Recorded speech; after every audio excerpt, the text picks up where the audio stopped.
Social media पर एक video बड़ी वायरल है जिसमें देखा जा सकता है कि एक बाप अपनी 3 साला बच्ची पर तशद्दुद कर रहा है। वो वीडियो तो इस काबिल नहीं है कि ज़ाहिर है आप लोगों को दिखाई जा सके, लेकिन उस बच्ची का रोना और उस बच्ची की चीखें जब मैंने देखी तो वो ऐसी थी कि बस आंसू निकल आए। और ये सोचा मैंने कि क्या ऐसा शख्स और क्या ऐसे शख्स की जहनीत कि जो अपनी बच्ची पर इस कदर बुरे तरीके से तशद्दुद कर रहा है। इस केस के हवाले से जानते हैं, इस शख्स को फिर कसूर में गिरफ्तार भी किया गया और इस केस के हवाले से तफसीलात लेते हैं। सलीम बलोच साहब हमारे नुमाइंदे मौजूद हैं। जी सलीम साहब, बताइए कि ये केस क्या था? जी शिफा और अवैस, मैं आपको ये बताऊं कि ये जो अफसोसनाक वाक़या है ये तकरीबन 2 माह कबल थाना बीबाबाद की हदूद में पेश आया, जहां पर तो सौतेले बाप ने 3 साला जन्नत को पटक पटक कर मारा और जिसकी वजह से उसकी वीडियो उसकी वालदा ने बनाया। इसके 2 एंगल्स हैं। फर्स्ट ये है कि जैसे ही 2 माह कबल ये वाक़या हो तो उसकी वालदा ने अपने खामद शेख आतिफ से फौरी तौर पर तलाक अप्लाई करके अपने वालदैन के घर चली गई और वहाँ पर जाकर उसने ये सारे वाक़या बताया, जिसके बाद ये जाकर सोशल मीडिया पर ये वीडियो वायरल हुई।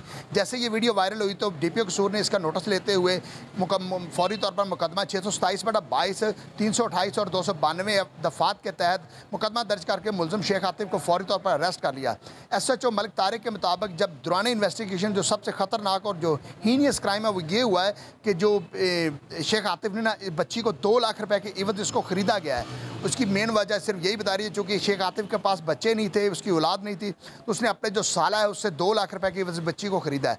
बच्ची को ख़रीदने के बाद उसका मुतशद्दिद ज़हन का ये लेवल है कि वो रोज़ाना की बुनियाद पर उसकी वालदा, बच्ची की वालदा ये बता रही है कि ये मेरी बेटी पे ये रोज़ाना की बुनियाद पर तशद्दुद करता था। तंग आकर मैंने इसकी वीडियो बनाकर सोशल मीडिया पर वायरल की। जबकि शेख आतिफ के मुताबिक ये है कि मैंने 2 लाख रुपया ज़रूर मैंने देकर बच्ची खरीदी है, लेकिन उसको मैं अपनी औलाद की तरह पाल रहा था। जब वो दूध नहीं पी रही थी तब जाके मैंने तशद्दुद किया। पुलिस इन्वेस्टिगेशन के मुताबिक जब ये सारे मामला तमाम एंगल्स को देखा गया तो पुलिस के मुताबिक ये है कि जो इस वक्त जो दफात हैं वो 328 और 292 के तहत उसका मुकदमा तो दर्ज कर दिया गया है, लेकिन उसके साथ साथ जब बच्चों को खरीदो फरोख्त के हवाले से है वो मज़ीद दफात अभी जो ज़िम्नी में इसको ऐड कर दी जाएगी। गुज़श्ता रोज़ पुलिस ने उसको मुकामी अदालत में जाके पेश किया, जिन्होंने जज साहबा ने उसको जुडिशल रिमांड पर जेल भेज दिया है। DPO कसूर के मुताबिक अभी ये सारा मामला प्रोब हो रहा है, इसकी इन्वेस्टिगेशन हो रही है। ज़िम्नी में जाकर मज़ीद जो इंकशाफात होंगे उसके मुताबिक तमाम तर दफात ऐड करके मुलज़म को कैफरे किरदार तक पहुँचाया जाएगा। जी बहुत शुक्रिया सलीम बलोच साहब, हमें तफसीलात से आगाह कर रहे थे। 2 लाख रुपए के एवज बच्ची को ख़रीदा, उसे अपनी बेटी बनाया और फिर उसके बाद उस पर तशद्दुद किया। ये है उस गलीज़ शख्स की ज़हनियत। और अवैस शर्म का आलम आप देखें, मतलब बेशर्मी का आलम आप देखें कि वो ये भी कह रहा है कि वो दूध नहीं पी रही थी तो मैंने उस पर तशद्दुद किया, वरना तो मैं उससे बहुत प्यार करता हूँ और अपनी बेटी की तरह रखता हूँ। तो सैयदा तस्मीरा साहिबा हमारे साथ मौजूद हैं जो कि साइकोलॉजिस्ट हैं। अस्सलाम वालेकुम जी। और हमारे साथ मौजूद है रमा चीमा साहिबा जो कि CEO हैं बेटी के नाम से इनका इदारा है। अस्सलाम वालेकुम। अस्सलाम वालेकुम जी। बहुत शुक्रिया रमा, आपकी तरफ पहले आते हैं क्योंकि आप ज़रा दूर बैठी हैं। आपने भी ये सारा वाक़या सुना और हमने जब आपके साथ पहला सेशन लगाया था तो वो बेटी ही के ऊपर लगाया था। और क्या आपको लगता है कि ये लोग कौन हैं जो इस तरह से, और उसमें मतलब वही बात है कि बेशर्मी के उसने एक तो ख़रीदा और फिर दूसरा ये कि मैं बेटी को प्यार बड़ा करता हूँ, अपनी बेटी की तरह रखता हूँ, लेकिन वो दूध नहीं पी रही थी तो ये तशद्दुद मैंने उस पर किया, ऐसा तशद्दुद किया मैंने उस पर। शिफा and Awais, thank you so much, आप लोगों ने मुझे ये एक मौका फिर दिया बात करने का। पहली बात तो ये है कि मेरे लिए ये बहुत हैरानकुन बात है कि इतने कपल्स हैं जो कि अडॉप्शन के लिए अप्लाई करते हैं। मैंने भी सोचा जब मैं बांचपन से गुजर रही थी कि अडॉप्शन के लिए अप्लाई करूं, मगर हमारे लिए सिस्टम्स पूरे तरीके से इतने कॉम्प्लेक्स थे कि बड़ा मुश्किल लगता था। इसने कैसे 2 लाख में ख़रीद लिया? और अभी तो हमें ये सिर्फ ये पता है कि वो तशद्दुद करता था, जो चीज़ बाहर आई है हमें और नहीं पता कि इसके साथ क्या हो रहा है। सवाल इधर ये बनता है कि कसूर ही ऐसा इलाका क्यों है जहाँ बार बार बच्चों पे तशद्दुद, पेडोफीलिया और इस तरह के केसेस निकल के बाहर आते हैं। इस शहर में ऐसा क्या हो रहा है? क्या बच्चे बिक रहे हैं? क्या बच्चों के माँ बाप जो हैं वो सोए हुए हैं, अंधे हैं? मतलब मेरे लिए हैरान कुन बात है ये। अभी तक ये मामा मेरे लिए हल नहीं हो सका। और दूसरा, अगर आप उसकी तस्वीर भी देखेंगे, there is a slight smile, वो अभी भी बिल्कुल शर्मिंदा नहीं है। उसे लगता है कि उसका हक था कि उसने मारा। और ये दरिंदगी का वो आलम है जो कि मतलब पाकिस्तान में बहुत कॉमन होता जा रहा है। ये कहाँ जाके ख़त्म होगा? और मुझे लगता है कि इसका जो असल मसला ये कि कन्विक्शन रेट बहुत कम है। वैसे तो कहा जाता है कि जी अडॉप्शन लॉज भी बड़े जी सख्त हैं, फलाना लॉ भी बड़ा सख्त है, वो किस पे अप्लाई हो रहे हैं लॉज? बिल्कुल सही है, बिल्कुल ठीक है। तस्मीरा साहिबा, इसमें बात ये भी है कि इसने अपनी ये जो बच्ची है ये अपने ही साले से खरीदी है, तो ये तो घर में एक ट्रांजैक्शन कर ली ना उसने कि ये लो भाई 2 लाख रुपए ले लो और बच्ची मुझे दे दो। बिल्कुल। तस्मीरा साहिबा, ये जो एक एस्पेक्ट है ह्यूमन वायलेंस का कि भाई इस कदर आप प्रोन थे कि यू जस्ट लॉस्ट इट, बच्चे को आपने अपने ऐसे मारा, उसकी तो जान भी जा सकती थी। बिल्कुल। और अगर ये रोजाना का मामला है तो कभी भी जान जा सकती है। मतलब उस बाप को ये रियलाइजेशन ही नहीं है कि एक जिंदगी से वो इस तरह से ट्रीट कर रहा है उस बच्ची को। ये किस तरह की जहनियत के लोग होते हैं? अच्छा, एक तो ये है ना कि आप किसी किस्म का वायलेंस दिखाएं या एग्रेशन दिखाएं in response to a violent act, कि किसी ने कुछ किया है तो आप जितने जवाबन ये किया। ये आपको ये जहनियत देखनी पड़ेगी कि हर इंसान को एक कंट्रोल का, एक हाकमियत का एक शौक़ होता है। अच्छा, ये हमारे हर लेवल पे होता है, ठीक है। अगर माँ फ्रस्ट्रेटेड है वो बच्चों पे फ्रस्ट्रेशन निकालती है, बाप आके माँ पे निकालता है, ये एक चलती है। लेकिन ये दरिंदगी जो है ना, ये आपको देखना पड़ेगा कि उस शख्स की सेल्फ इस्टीम इतनी लो है या उसके पास हाकमियत के लिए कुछ है नहीं, इतना खाली है अंदर से कि कुछ भी नहीं, उसे थ्रेट नहीं चाहिए। सबसे ज़्यादा वल्नरेबल तबका तो ये बच्चे होते हैं। तो उसने, अगर आप वीडियो देखें, उठा उठा के फेंका है और बग़ैर किसी वजह के, बग़ैर किसी, और उसके बाद उसे कंट्रोल ऐसे एक्सरसाइज करना था, उसने कहा जल्दी जल्दी जल्दी कि ये दूध जो है बस पियो। He just wanted to exercise that control. ये सिकनेस है। सिर्फ बांझपन या इनफर्टिलिटी वो रीज़न नहीं है कि कोई भी बच्चा एडॉप्शन के लिए दे दिया जाए। उनका बैकग्राउंड चेक होना चाहिए, साइकोलॉजिस्ट से उनका प्रॉपर जो जिसको कहते हैं मेंटल स्कैन होना चाहिए। जी, अगर आप इनफर्टिलिटी के पीछे भी जाएं तो स्ट्रेस और एंजाइटी मर्दों में सबसे बड़ी रीज़न है। मेडिकल रीज़न से ज़्यादा साइकोलॉजिकल रीज़न है। और उसमें आके जिस किस्म के वायलेंट एक्ट्स होते हैं तो वो आप सही फिर अहल ही नहीं है किसी किस्म की पेरेंटहुड। अच्छा, लेकिन ये तो क्योंकि गवर्नमेंट के जो हमारे पास ऐसे कोई रूल्स रेगुलेशंस तो है नहीं कि जिनके तहत ये काम हुआ हो कि भाई बच्ची एक घर में पैदा हुई और दूसरी घर में उसे अडॉप्शन के लिए दे दिया गया। ये तो एक इंटरनली जो मैं कह रहा हूँ कि वो ट्रांजैक्शन हुई, एक के घर में बेटी नहीं थी, मतलब औलाद नहीं थी, उसने जो है वो ले लिया साले से और उसको पैसों की जरूरत थी तो उसने अपनी बेटी को 2 लाख रुपए में बेच दिया। तो ये दोनों ही मुजरिम है ना। क्या मैं कुछ कहना चाहूंगी? जी जी जी रमा, बिल्कुल नीजर्क रिएक्शंस है मेरे और आपके। आज ये खबर आई, ये नीजर्क रिएक्शन है, हम इस पे बात कर रहे हैं। बाद में साले को कौन पूछेगा, इस बाप को कौन पूछेगा? हम तो अपने तौर पर इस चीज को जाहिर है जितना हाईलाइट कर सकते हैं कर रहे हैं, लेकिन मतलब ये पुलिस का काम है, इदारों का काम है। 2021 में सिर्फ 5 कन्विक्शन रेट्स हुए हैं जिसमें सिर्फ 3 साल की कैद सजा सुनाई गई है। तो अगर ये स्टेटिस्टिक देखा जाए तो हम कितने होपफुल होंगे कि इसको भी कोई इंसाफ मिलेगा बच्ची को। ये बच्ची ना अपने घर जा सकती है ना इस घर में रह सकती है। अभी तो इसकी माँ की भी शामत आएगी। अभी तो वो धमकाने का सिलसिला, डराने का सिलसिला, अगर ये जेल से खुदा ना खास्ता बाहर आ जाएगा, जो कि जाहिर है बेलें शेलें भी हमारे कानूनी कॉन्सेप्ट है, चीजें हो जाती हैं, तो वो सिलसिला भी होगा। तो फिर तो माँ को भी मतलब वो वायलेंस का शिकार माँ भी होगी अगर बच्ची के साथ ये हो रहा है। तो एक्चुअली हमारे यहाँ ये कल्चरल चेंज भी आना चाहिए कि औलाद या औरत या ये प्रॉपर्टी के जुमरे में ना आए जिनके ऊपर कंट्रोल्स एक्सरसाइज होते हैं। कोई हाकिम नहीं है इनका, केयर टेकर होने में बाप का मतलब हाकमियत। रमा चीमा साहिबा की तरफ जाते हैं। रमा साहिबा, ये बताइए कि अब ये वाकयात हो रहे हैं, कन्विक्शन तो है नहीं, लेकिन जब कन्विक्शन ना हो तो फिर जाहिर है उन वाकयात का जो इंस्टेंसेस है वो इंक्रीज हो जाते हैं। अब इसको रोकने के लिए क्या किया जा सकता है? देखिए, जो आप कर रहे हैं, एक तो ये आप भी मीडिया पे इसके बारे में बात कर रहे हैं तो एक बिहेवियरल चेंज की तरफ जाएगी बात। सोशल मीडिया पे जो इसको वीडियो शेयरिंग हो रही है उसके बारे में मेरा ओपिनियन ये है कि वो ट्रिगर करता है। मुझे नहीं लगता कि वार्निंग के बगैर ऐसी वीडियोस शेयर होनी चाहिए या हर किसी को देखनी चाहिए, बिकॉज हर कोई सेंसिटिव होता है, तो वो भी एक तरीका है। इसके अलावा ये है कि civil society, media, police, judiciary सबको मिल के काम करना है।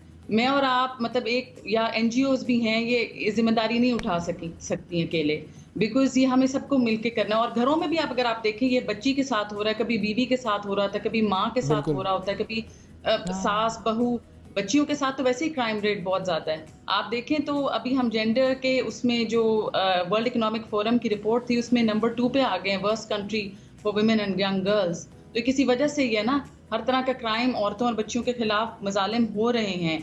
इसको रोकथाम के लिए जाहिर है पॉलिसीज तो बहुत अच्छी बनी है, लॉज भी बड़े अच्छे बने हैं, उनकी वीक इम्प्लीमेंटेशन है, वीक कन्विक्शन है जैसे आपने कहा। मगर आई थिंक ये हमारे साथ इतना ज्यादा हो गया कि मुझे वैसे शिफा ये भी लगता है कि हम डिसेंसिटाइज भी हो गए हैं किसी हद तक। कि जब एक चीज इतनी ज्यादा हम रोज सुनते हैं, आप भी अपना खोलती होंगी फोन, आप कहती होंगी कि मैं मतलब how much do you feel, and I am not saying कि हमें फीलिंग नहीं आती, बट एक हेल्पलेसनेस की जो है ना वो सीप इन कर जाती है फीलिंग कि हम क्या करें। You kind of start accepting it, जाते हैं, इम्यून हो जाते हैं और आप ये सोचते हैं कि चलो ठीक है अब अफसोस उस पे कर लेंगे आप दिल ही दिल में, और फिर कहेंगे अब क्या हो सकता है। मीडिया का तो खैर काम है कि उस पर आवाज उठाए, बिल्कुल, और वो आवाज भी शायद एक हद तक उठाई जा सकती है, बिल्कुल। अच्छा, मैं इसकी सज़ा पर भी बात करना चाहूँगा आपसे कि ऐसे लोगों की सज़ा बुनियादी तौर पर होनी क्या चाहिए, लेकिन उससे पहले तस्मीर साहब आपकी तरफ आएंगे। अब ये जो वाक़या है इसके अंदर दो और किरदार हैं। एक तो ये किरदार है जो मुजरिम है जिसने ये तशद्दुद किया, एक उसकी माँ और एक वो बेटी। इस माँ के जो यूँ कह लीजिए कि उसकी शख्सियत के बारे में आपको क्या लगता है कि वो किस तरह की शख्सियत है, और फिर बेटी जो है वो अब किस तरह की शख्सियत बनेगी? हाँ, ये आपने बहुत इंपॉर्टेंट क्वेश्चन किया। एक तो देखिए छोटी सी वीडियो क्लिप है, उस पर बेस करके मैं इतनी जजमेंट नहीं दे सकती, लेकिन एक ह्यूमन रिएक्शन ये आता है अगर कोई किसी को मार रहा है मजलूम को, तो आप जंप इन करते हैं, ना कि आप बैठ के वीडियो बनाते हैं। तो मेरे जहन में ये सवाल ज़रूर आ रहा है कि आप कैसे इस पेशेंस के साथ एक बच्चे को उड़ते हुई जा रही है, वो किक मार रहे हैं बुरे हाल, और वो कुछ एक्टिवली उसे बचाने के लिए नहीं कर रही। तो मुझे बहुत ज़्यादा मेरे जहन में बहुत से सवालात उठे खातून की अपनी जहनी सेहत पे कि वो कैसे बर्दाश्त कर पा रही हैं। दूसरी बात जो आपने की, ये बच्ची, इस बच्ची का सबसे पहले चीज़ क्या होती है? ट्रस्ट तो किसी भी एडल्ट पे बिल्कुल ही ख़त्म हो गया। और ये जो हम कह रहे हैं बेटी ना उन्हें लीगली ये राइट मिला है कि वो बेटी कहलाए, और ना ही वो नेचुरली उसके पेरेंट्स हैं, तो वो ये बेटी तो है ही नहीं। तो हम बेटी का टर्म तो यूज़ ही नहीं करेंगे, क्योंकि बेटी के साथ तो बहुत जिम्मेदारियां आती हैं। उस तरीके से ले रहे हैं ना कि वो शख्स जो बाप कह रहा है उसको, और वो कह रहा है कि ये मेरी बेटी है, सेल्फ प्रोक्लेम्ड है, जो कि गलत है। हरगिज़ वो बेटी नहीं है, क्योंकि कोई राइट्स उन्होंने ऐसे नहीं दिए, और ना रिलीजियसली ऐसी कोई कहानी है। अब ये बच्ची जो है, या तो ये आगे खुद भी एक वायलेंट किरदार बन के अपनी बिल्कुल बन सकती है, या फिर एब्सोल्युटली जिसकी शख्सियत मस्क हो जाती है ना, बहुत ही टिमिड, डरे हुए, और जिनकी शख्सियत बिल्कुल पनप नहीं पाती। और अब भी देखें उस बच्ची की जगह कौन सी है? वो इस घर की बेटी है, वो उस घर की बेटी है जिसने बेच दिया। वो किस घर की बेटी है? वो हमारी बेटी है, कौम की बेटी है, वो कहाँ की बेटी है? बेटी का हम टर्म लगा रहे हैं, वो बेचारी पता नहीं किसकी बेटी है। सो इमेजिन कीजिए कि उसके लिए कि जैसे ही आपने उसे खौफजदा कर दिया, उसके बाद वो डर के मतलब गटाक रही है, दूध पी रही है, और वो भी खौफ के तहत ना। अच्छा, खिलाना जो है ना एक प्यार वाला अमल है, एक केयर वाला अमल है, उसमें भी खौफ, ठीक है, इंटरेक्शन में भी खौफ। तो वो बच्ची की जो है पर्सनालिटी बहुत बुरी तरह से मजरूह हो। फाइनली इस चीज़ पर हम आएंगे कि अब ये वाक़या हो गया, हमने ये पकड़ लिया, साबित हुआ ये शख्स है, इसने ये जुर्म किया है, क्या सज़ा होनी चाहिए? देखिए, सज़ा के लिए तो मतलब जो एक्सट्रीम सज़ा आप दे सकते हैं वो ज़रूर होनी चाहिए। साथ ही साथ दोनों की, बल्कि तीनों की, जो लोग उस बच्ची की और वो हज़रत और ख़ातून, उन तीनों की साइकोलॉजिकल असेसमेंट बहुत ज़रूरी है कि ये बीमार अगर हैं तो ये बहुत हद तक बीमार हैं। तो आपको इन्हें इवन इन पुलिस कस्टडी और एनीथिंग, इनको साइकोलॉजिकल असेसमेंट के बाद पनिशमेंट का कॉन्सेप्ट है, पनिशमेंट दीजिए। अक्सर ऐसा भी होता है कि बड़े बड़े दहशतगर्द जो बैरून ममालिक में होते हैं, छूट जाते हैं कि ये तो जी मेंटल इलनेस है जी, इसने मुसलमानों को मार दिया तो ये मेंटल इलनेस है। मेंटल इलनेस में भी रीइंफोर्समेंट, पनिशमेंट, नेगेटिव रीइंफोर्समेंट, ये सारा कुछ मौजूद है कि जो चीज़ें आपको मुयस्सर हैं वो आपसे छीन ली जाती हैं। ये एक नेगेटिव रीइंफोर्समेंट हम कहते हैं। ऐसी कोई सज़ा तो ज़रूर होनी चाहिए। रमा साहिबा, सज़ा। अच्छा, ये मैं कहने में I will get into trouble also. एक चीज मैं वीडियो के हवाले से कहना चाहूंगी कि इनको 15 मिनट्स ऑफ फेम चाहिए थे क्या? ये जो वीडियो बना रहे थे, फिर उन्होंने आगे ज़ाहिर अपलोड भी की, क्या चाहते थे? 15 मिनट्स ऑफ फेम। दूसरी बात ये, जहाँ तक सजा का है तो इबरतनाक सजा। वो तो वीडियो माँ ने बनाई है ना उसकी, वो तो चाह रही थी कि फैले लोगों में ताकि ये केस आगे बड़े लोग इसको परस्यू कर पाए, तो जिस तरह का मामला है। जी बिल्कुल, और ये इसकी तहकीक होगी तो शायद और चीजें निकलें। क्या अपने एग्जिट के लिए ये वीडियो बनाई है या बच्ची की बेहतरी के लिए? क्योंकि उन्होंने ये वीडियो वायरल करके फिर उन्होंने डिवोर्स के लिए फाइल कर दिया। क्या उन्हें डिवोर्स के लिए कोई एविडेंस चाहिए था या वो बच्ची के लिए? पता नहीं, ये तो वालिदा जी आप सही बात है, साइकोलॉजिकली आप एनालाइज कर सकती हैं। जी रमा, मैं ये कहूंगी कि जी इबरतनाक सजा से मैं हमेशा ये बात कहती हूँ और मुझे डर भी लगता है बात कहती हूँ, बिकॉज ऑब्वियसली इस पे तनकीद बहुत ज्यादा आती है, but make an example out of them. बिल्कुल इनको डेथ पेनल्टी भी इनके लिए होनी चाहिए, बट मैं लॉ नहीं बनाती, मुझसे अगर आप पूछें। और लेकिन हम तो पर्सनल फीलिंग पूछ रहे हैं। असल में हमारे माशरे में ऐसे लोगों का एक बड़ा बहुत तबका मौजूद है जो कहते हैं कि जी चाहे किसी ने बच्चे के साथ रेप भी कर दिया हो तो उसको पालो। पेनल्टी, हाँ बिल्कुल। तो पता नहीं हम कौन से जो है वो इतने एजुकेटेड लिबरल बन गए हैं कि जिसकी वजह से हम कहते हैं हर एक को पाल लेंगे, और हमारे रिलीजन ने भी जो बातें की हैं हम कहते हैं नहीं ये सब जो है वो तकियानूसी बातें हो गई हैं। इस तरह के भी लोग हमारे यहाँ पर हैं। ये भी कहते हैं, ये लोग ये भी कहते हैं कि जी ये तो काउंटर प्रोडक्टिव है। मे भी होता हो, मुझे नहीं पता, मगर मेरे दिल से जो एक एज बेटी होने के नाते आवाज निकलती है ना, औरत होने के नाते, वो ये निकलती है कि इसकी डेथ पेनल्टी होनी चाहिए। और इसमें एक बहुत सिंपल सा सवाल है, आखिर में एंडिंग नोट जो मेरा है वो बस इस सेगमेंट का यही है कि बहुत सिंपल सा सवाल है। आप इन सब लोगों के बच्चे होंगे, जाहिर है अपने होंगे या बहन भाइयों के होंगे, बच्चे तो होंगे ना जिंदगी में कोई ना कोई, जो कहते हैं कि सजा नहीं होनी चाहिए या डेथ पेनल्टी नहीं होनी चाहिए। आप सजा जब उस बच्चे को देते हैं जिसने कोई गलती की है, होमवर्क नहीं कर रहा, आप उसको पनिश करते हैं कि नहीं करते? अरे जिसका बच्चे का रेप होता है उसने तो कुछ भी नहीं किया होता, फिर भी उसे सजा मिल रही होती सारी जिंदगी की। अच्छा नहीं, मैं तो ये बात कर रही हूँ कि वो उसको आप पनिश करते हैं ताकि वो सीखे, सिखाना है उसको, सबक देना है ना उसको। आप वो पनिश, वो होमवर्क नहीं कर रहा, आप उसको कार्टून नहीं देखने देंगे, बिल्कुल उसकी क्या वजह है? फिर आप वो पनिशमेंट का कॉन्सेप्ट फिर अपनी जिंदगियों से भी हटा दें। आप किसी से नाराज होते हैं, आप उसको कैसे पनिश करते हैं? आप उससे बात करना छोड़ देते हैं आपके दोस्तों से। ये पनिशमेंट खुदा ना खास्ता अल्लाह ना करे, अल्लाह ना करे, अल्लाह ना करे कभी उनके बच्चे के साथ कोई जरा सी भी अल्लाह ना करे कोई चीज़ हो ना, फिर शायद पता नहीं उनके पनिशमेंट के बारे में क्या ख्याल होंगे, चेंज हो जाएंगे। अल्लाह ना करे कभी किसी के साथ ऐसा हो, लेकिन बहुत सारी चीज़ों को असेस करना पड़ता है। बहुत शुक्रिया अदा करेंगे, रमा चीवा साहब हमारे साथ मौजूद थी और सईदा तस्मीरा साहबा, आपने भी वक्त दिया।